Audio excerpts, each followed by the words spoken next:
Pourquoi? Qui? Quand? Comment? Tellement de mots au service de notre curiosité, avec pour seul et unique objectif, trouver la réponse à nos questions. Et heureusement qu'ils existent, car sans eux, le monde serait plongé dans une certaine forme d'ignorance. Si personne ne les avait jamais utilisés, le monde ne serait jamais devenu ce qu'il est. Cependant, ces différents mots seuls ne suffisent pas à enrichir notre connaissance. Non, ils ne sont que le point de départ. Il vous faudra ensuite un sujet et surtout une réponse. Pourquoi le ciel est bleu? Comment fonctionne l'électricité? Pourquoi possède-t-on des sourcils? De bien jolies phrases, mais qui sans réponse ne sont finalement qu'une source de frustration. Mais ne vous inquiétez pas, aujourd'hui, on est là pour vous donner des réponses à toutes vos questions, à commencer par cette dernière. Pourquoi possède-t-on des sourcils? Les scientifiques ont démontré qu'au cours de l'histoire de l'humanité, devenus moins utiles, nous avons petit à petit perdu nos poils. C'est-à-dire que nous sommes beaucoup moins poilus que nos ancêtres, tout simplement. Du coup, il est légitime de se demander pourquoi nous avons gardé ces deux petites touffes au-dessus de nos yeux, ces deux petits essuie-glaces. Là, comme ça, à froid, bah ça me paraît inutile. Et pourtant, c'est tout le contraire. Déjà, vos sourcils servent à protéger vos yeux, en agissant comme une gouttière qui dévie les gouttes de sueur, la saleté ou encore la poussière, gardant ainsi vos yeux à l'abri des agressions extérieures. D'ailleurs, la forme de votre front, vos cils ainsi que vos paupières contribuent eux aussi au bon déroulement de cette mission. Vos sourcils jouent aussi un rôle dans la reconnaissance faciale. Pour faire simple, notre cerveau a beaucoup plus de mal à reconnaître une personne sans sourcils. C'est en quelque sorte un critère sur lequel il se base pour analyser un visage. Et enfin, les sourcils sont aussi un élément clé de la communication non verbale. En réalité, quand on dit que les yeux ne mentent pas, c'est plutôt le combo des yeux et des sourcils qui ne mentent pas. Ils s'élèvent pour exprimer la joie ou se froncent en signe de mécontentement. Nos sourcils font donc partie intégrale de notre système de communication au quotidien. Il suffit d'un simple mouvement de sourcils pour exprimer la gaieté, la curiosité, le scepticisme, la confusion, etc.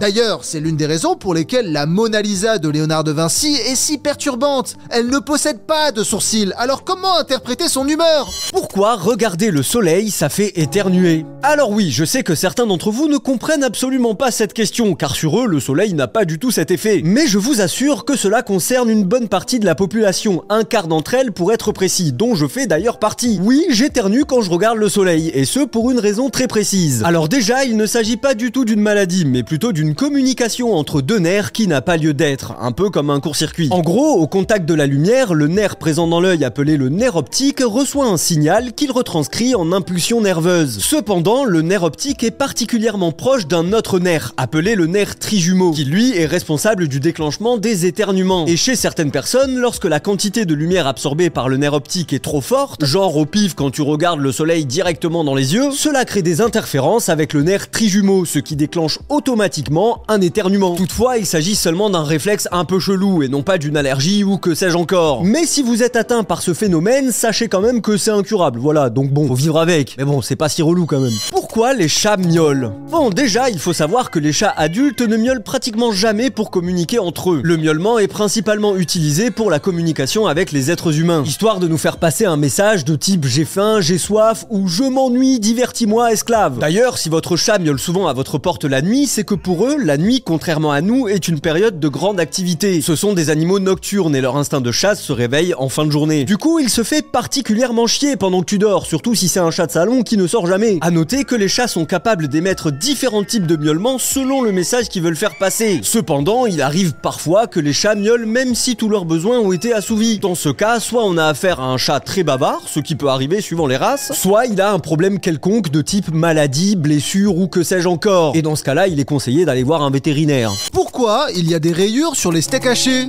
Alors déjà, il est important de noter que les steaks hachés possèdent des rayures seulement d'un côté, et si ces dernières existent, c'est pour une raison très précise. En réalité, ces tranchées sont créées volontairement lors de la production des steaks, et ces dernières servent à évacuer la graisse et le sang lors de la cuisson. En gros, ça fait le même effet que piquer des saucisses avant de les faire cuire. D'ailleurs, au risque de vous surprendre, il y a un sens officiel pour cuire des steaks. Il faut d'abord les faire cuire du côté rayé, puis seulement après du côté plat. Car dans le cas contraire, la graisse va s'accumuler sous le steak sans pouvoir s'évacuer. Du coup, elle va cramer et faire noircir ce pauvre bout de viande, surtout si comme moi, tu mets le feu à fond comme un gros bourrin. Parce que j'ai pas le temps en fait de faire cuire mes steaks. En plus de ça, les fluides qui ne sont pas évacués vont retourner à l'intérieur de la viande. Du coup, ça va la faire gonfler et lui donner une texture pas forcément optimale. Et ça serait quand même dommage de gâcher son reste de pâte de la veille avec un steak mal cuit. Pourquoi on a une bosse quand on se cogne? Bon, on est tous d'accord pour dire que le corps humain est particulièrement fragile. D'ailleurs, si vous avez plus de 3 ans, vous avez forcément tous déjà expérimenté la sensation d'avoir avoir une bosse. Que ce soit en fonçant dans une baie vitrée qui était vachement transparente ou en mettant un coup de tête à votre frère par pur plaisir. Oui, ça arrive, c'est des choses qu'on fait entre frères. D'ailleurs, vous aurez remarqué que la majorité des bosses que vous avez eues dans votre vie étaient sur votre tête et non pas sur votre cuisse ou votre bras. Et ce, pour une raison très simple. En réalité, quand vous vous cognez, cela va venir endommager plusieurs vaisseaux sanguins dans la zone de l'impact. Du sang va alors se mettre à couler sous votre peau, ce qui va provoquer un léger gonflement. Dans la majorité de votre corps, cela se traduira par un bleu, car le sang finira par s'éparpiller dans vos tissus. Mais dans le cas de votre tête, il y a beaucoup plus de vaisseaux sanguins et beaucoup moins de peau. Du coup, l'os crânien va venir retenir le sang sous votre peau et l'empêcher de s'en aller, ce qui va accentuer le gonflement jusqu'à créer une bosse. Et par conséquent, plus l'impact est fort, plus vous allez péter de vaisseaux sanguins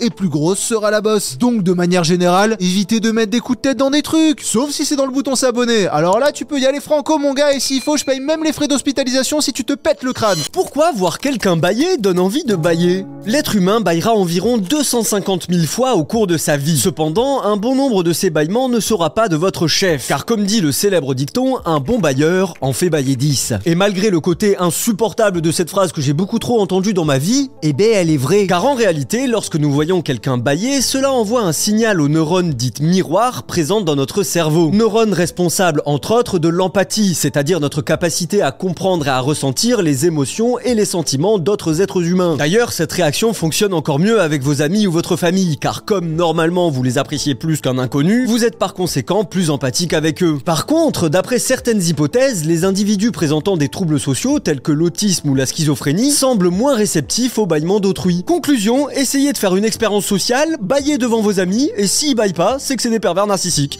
Est-ce que les aveugles rêvent? Alors dans un premier temps, il faut commencer par séparer les aveugles en deux catégories. Les aveugles de naissance et les personnes qui sont devenues aveugles au cours de leur vie. Car la réponse n'est pas la même en fonction du type d'aveugle concerné. Par exemple, en ce qui concerne la personne devenue aveugle durant sa vie, oui, cette dernière rêve en images, car elle a pu recueillir un certain nombre de souvenirs visuels lui permettant d'alimenter ses rêves. Par contre, en ce qui concerne les aveugles de naissance, ils n'ont pas eu la possibilité de recueillir des souvenirs visuels, et du coup il leur est impossible de rêver en images. Cependant, cela ne les empêche pas de rêver pour autant, c'est juste qu'ils le font de manière différente, notamment grâce à tous leurs autres sens. Quand ils vont rêver d'un endroit genre une forêt, au lieu de la voir en image, ils vont entendre le bruit du vent dans les feuilles, le chant des oiseaux, sentir l'odeur de la nature ou encore ressentir la texture de l'écorce d'un jeune sapin. Bizarrement, les rêves des aveugles paraissent beaucoup plus poétiques. Pourquoi les boutons de moustiques, ça gratte? Bon, déjà, il faut savoir que seuls les moustiques femelles piquent, car dans notre sang, il y a des protéines qui sont essentielles au bon développement de leurs œufs. Cependant, quand elles le font, elles nous injectent un tout petit peu de leur salive dans le corps. Et le problème, c'est que cette salive contient des molécules qui alertent notre système immunitaire et provoquent une réaction allergique. Notre corps va alors tenter de se défendre en produisant un afflux de globules blancs, qui au contact des molécules indésirables vont relâcher de l'histamine. Et c'est cette histamine qui va alors déclencher des rougeurs, des gonflements et des démangeaisons. Donc en gros, si les boutons de moustique ça gratte, c'est la faute de notre corps, qui est capable d'endurer tous les problèmes de la vie et le poids des années, mais pas la salive de moustique, cette baltringue. Et là, la question qui me vient à l'esprit, c'est pourquoi notre corps n'a pas encore évolué pour qu'on ne soit plus sensible à la salive de moustique? J'imagine qu'on se fait piquer par des moustiques depuis la préhistoire, donc on aurait eu probablement le temps de s'adapter. Pourquoi les Québécois parlent français? Alors pour faire simple, tout part de la colonisation. Car oui, même si on entend souvent parler de Christophe Colomb, il n'y a pas que lui qui est parti conquérir l'Amérique. Les Français n'étaient pas en reste, et pendant un moment, on était même présent dans une bonne partie de l'Amérique du Nord. D'ailleurs, ils avaient un melon tellement colossal qu'ils ont nommé l'ensemble de leur territoire fraîchement conquis la Nouvelle-France. Et le Québec, dans cette histoire, est l'un des derniers vestiges de cette colonisation, car même si ce dernier est tombé aux mains des Britanniques en 1763, à la fin de la guerre de 7 ans que les Français ont perdu, les Français présents sur place, en trop grand nombre pour être expulsés, n'ont pas quitté les lieux et sont devenus des sujets britanniques. Cependant, ils ont continué à utiliser la langue française malgré tout, parce que flemme de parler anglais en fait. Et 10 ans plus tard, suite à un accord avec le roi d'Angleterre, l'acte de Québec fut adopté, restaurant les lois civiles françaises dans la région et préservant au passage l'usage de la langue française par la même occasion. Au fur et à mesure des années, le Québec fut déserté par les Anglais, laissant au passage le territoire aux francophones, ce qui n'a d'ailleurs pas changé jusqu'à nos jours. Voilà, c'est la fin de cette vidéo, j'espère qu'elle vous aura plu. Moi ça m'a plu. Je vous invite à liker la vidéo, à la commenter, à la partager. Ça c'est très important de la partager, c'est l'une des façons de la voir vivre, de la faire exister finalement. Et moi je vous dis à la prochaine, dans une prochaine vidéo peut-être, probablement. Allez, ciao!